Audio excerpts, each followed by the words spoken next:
taking over, that's a promise, not a threat. Uppercut season off top, you stop breathing. That I'm gonna let King P, lead us in on discussion. So, King P, take it away.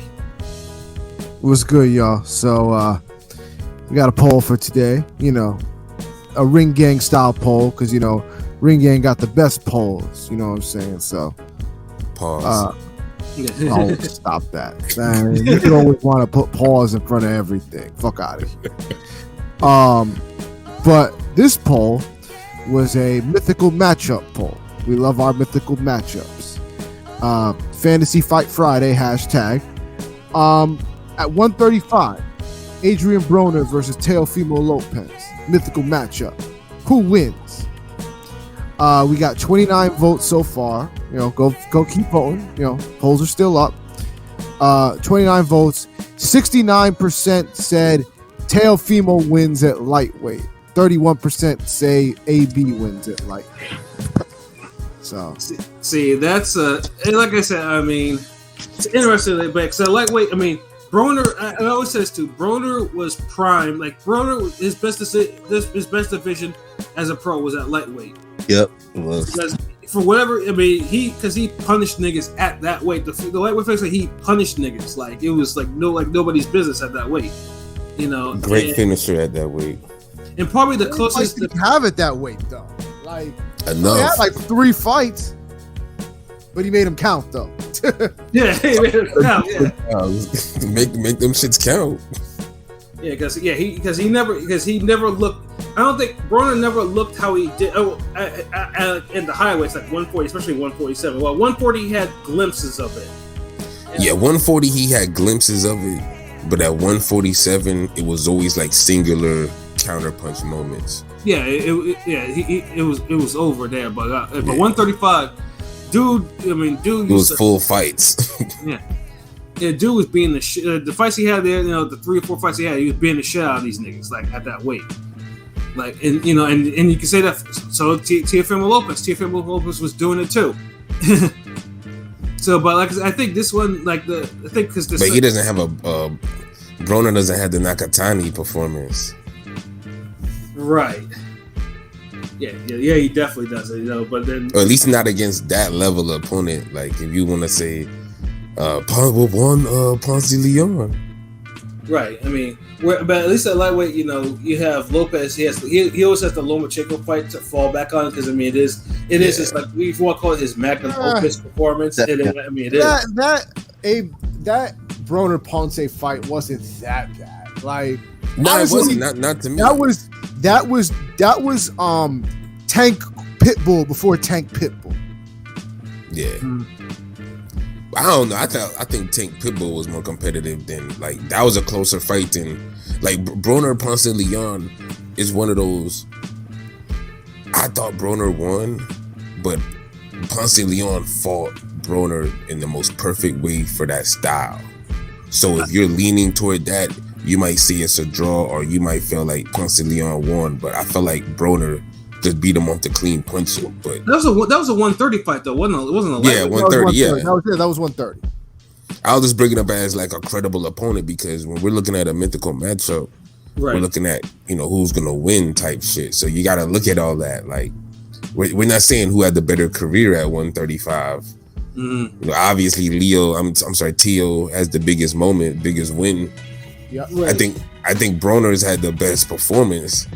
Teo has the biggest win, biggest accomplishment. Right, because at the time, I mean, Broner probably, and then I know at the time I know most of us were we wanted to see Broner and Omar Figueroa, which ironically they're going to be fighting next month too. But this was a time when both of them were champions, both of them were undefeated. It was just like that was a fight that should have been made around that time that Broner was doing the 135 thing.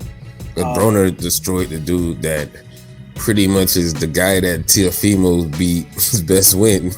Yeah. You know what I'm saying? But it was very, like I said, though, the Broner lightweight, it's like, I think it's definitely a low-key what if, because what if Broner actually stayed? Like, Broner, had he stayed that way, he probably could have been an all-time great lightweight At he decided to stay, but he jumped to get the welterweight money. Chasing that cash, yeah. Yeah, and then we all know how his career kind of unfolded after that. But then niggas was ducking him because Ricky Burns ain't want that fade with Broner. And, y'all remember, but the Omar Figueroa fight was something that was realistic that could have happened. I don't know why it didn't happen, but now they're facing each other now in 2022, which is in Florida, in LB's neighborhood. So yes, sir. At 140 something, because they're not both making 140. I thought it was a welterweight fight. No, it's 140. Yeah. Yeah, it'll end up being 147. Like 145 or some shit. Yeah, it'll end up being 150. Fuck all that. Yeah, like 150. Broner be coming at 151.3 or some shit. And Omar comes in at 156 or some shit like that. And front thing is too, you think we joking, but no, it's just like these aren't just jokes. Like, this is real shit. Like, it's not. It's very possible that if they both come in at 140, then I'm gonna assume that both guys really want to put each other away. I'm gonna assume that. They're serious about it. Yeah. Yeah. But damn, we could either get a damn sluggy, hard, difficult fight, or like. They pass it out in between punches and clinches. That too. That's crazy. They're open. That they're closing the show before two legit title fights. That's kind of crazy. Hey, mommy, but hey, look, they got the names. Yep, they got the names. So and they've earned it. Like, fuck that. That's how it be sometimes. Like, true. They got names and they got history, and it was a fight that people wanted to see in their actual, when they were in their primes, when they were both champions. So that's still want to see, depending on for what state you're in. Right. If you're in a boxing deprived state like Chicago, like Illinois and South Florida, you're looking at this like, oh man, damn, what y'all niggas gonna do? Had a Tupac hologram concert afterwards? like shit, like okay, like this was like for Vegas or Barclays. You're looking at this as like, I guess we'll have a tuna fish sandwich today. Like, sometimes it bees like that sometimes, but yeah, Broner, like I said, I'm just. Who'd y'all vote for? Shit. Who did I vote for? Yeah. I voted for Broner. Oh, okay. Yeah, me too. Yeah. I voted for Teo. Oh, okay. Me too. Actually. Me too. You're in y'all hoe ass niggas hang up. Get the fuck out of here.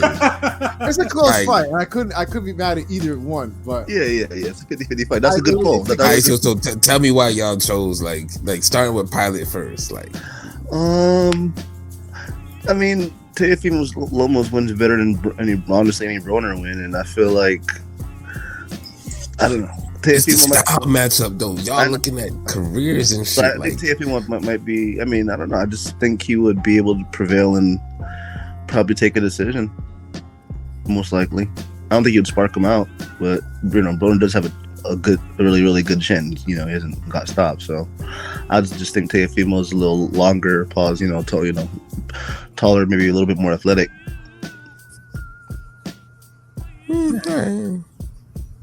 King P. For me, I think it has to do with as good as Broner, looked at 135. Broner has always been Broner in the sense that he doesn't let his hands go. Mm-hmm. Doesn't matter what weight division, he's always going to be a low output guy. What fight he did that at 135 though? He had a little bit higher output, but his output wasn't super high at 135. He just had more power at the lower weight. It was enough, but it was super accurate. Yes, it was accurate. Because remember, you got to look at it. You got to look at it up to 135. You can't really look at anything else after that. No, because I'm saying this, because people say Broner stopped letting his hands go. He never stopped letting his hands go. He was always even at the lower weights, even at 130 and 135, he was a lower output guy. So I think a guy like Teo's gonna outwork him. He's not gonna knock Teo out because Teo's a bigger guy, so I don't think he's gonna knock him out. So maybe he might hurt him here and there, but I don't even think that. I don't know, man. The Broner back then was like mean. And like, so he's not. And are you seriously gonna say he's gonna outbang Teo? No, I don't think he's gonna outbang. I think Broner hits just as hard, maybe harder than Teo. I disagree. I think punch for punch, Teo hits harder. So I feel like if you'd have hit harder like that, then like it's his boxing skills that limit him. Then if he going the distance with Nakatani. No, I get it. And then look, and he should have really beat up Lomachenko if he had that nigga not trying to do anything for 6 rounds. Yeah, I mean, he played it safe, but like for example, look at how Jermaine Taylor attacked Bernard Hopkins for like the first 7 to 8 rounds for both their fights, where they really swept those fucking early rounds and shit. Whereas Teo, he won them to me, of course, but it tells me like if somebody's in there as good as him, that he's only just going to do a little bit more. And it's like almost like Broner in a sense, but just at that time, like Broner, his little bit more was just on another level because he was just diss-ragging niggas. Mm-hmm. Cause shit, I think Broner beats the shit out of Comey too. Yeah, I could see that. But he maybe don't get the 1-punch knockout. Cause I mean, like the DeMarco win was a great win, so I give him that. It was like after that, he only had 2 fights at lightweight. It was DeMarco and Gavin Reed, and I don't think anybody thinks really that highly of Gavin Reed. So, I mean, it is what it is. I get it, but yeah, I mean, Teo got a chance. I mean, I'm just fucking with y'all. Like, I don't. No, I know. I don't get y'all for voting. It just. I just feel like Teo could win this on the if he fights on the outside, he could win it, like, and not really super hard. Yeah, but when has Teo done that though? I mean, he was kind of doing it for the Loma fight. He was fighting he started fighting really on the outside for those first 6 rounds. He wasn't doing that much, but he was so basically fighting like Broner, not doing that much, and he didn't have to do that. Low output, so. But against a guy with even lower output, that's enough. Like, I feel like Teo and Broner got the same output at lightweight. It's not really. Broner's maybe slightly less. I mean, the only thing for lightweight with Teofimo is just, I mean, as you mentioned before, like the Nakatani fight was the only eye-raising performance. I looked at him and I'm like, it's like, because Nakatani, because he pretty much, I think he made Nakatani a contender because Teofimo, was complaining so much about fighting him, and actually afterwards, like, the height was too much, and but that's the same thing. Nakatani had the family. Nakatani's a bigger guy, and a little awkward, very different than Broner. Yeah, they're having the family drama with that fight too. So there's a lot of things. So yeah. And all I know is the last tall guy that Broner put hands on at lightweight. He beat the shit out of him. So I don't know. Yeah, it's a shame though that there's not. I don't think there's a common opponent between those two. If there is, it's probably something obscure, But there's not a notable opponent that both of them have fought, So we're split then on this, and we might have to. A little spin-off thread, see what some other people think. If half of us feel like it's Broner, I'm surprised Pat picked him. Yeah, I mean, like I say, I'm very capable of rational thought, and I'm not. I was surprised that the results were like as wide as they were. I thought they would be a little closer. Well, I think everybody's now recency bias thinks Broner. Everybody thinks Broner's a joke. Yeah, but I mean, but Pilot, you can. I mean, I don't know if you could really use recency bias as a nod to Teo because the last Teo fight we have recently was not a good showing. So yeah, that's true. That doesn't work. The fucking fight of the year, though. Right. I mean, look, like I said, like anytime you lose in a fight of the year, your stock doesn't just fall off a cliff. Your stock don't drop as hard.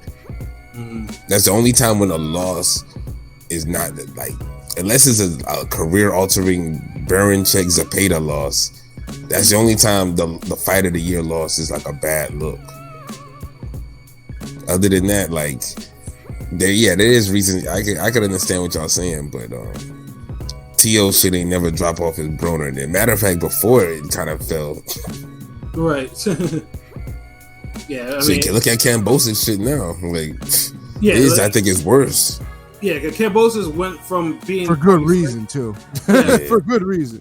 Yeah, Cambosa. He got more shit added to his, like the fact that you lost not in a fight of the year, in the most boring way possible. Yeah, hometown. Yeah, Cambosa's got respect for bleeding to get to in a fight of the year to get his belts, and then he lost it in such one-sided fashion. Yeah, the highs and lows are just drastic for him because dude was probably was fringe like top 10 to not even. He's gone. Like, yeah. You know, that's boxing for you though. That's how real it gets. But we're definitely gonna probably create a thread on those two and on the post. Just see what everyone thinks though. But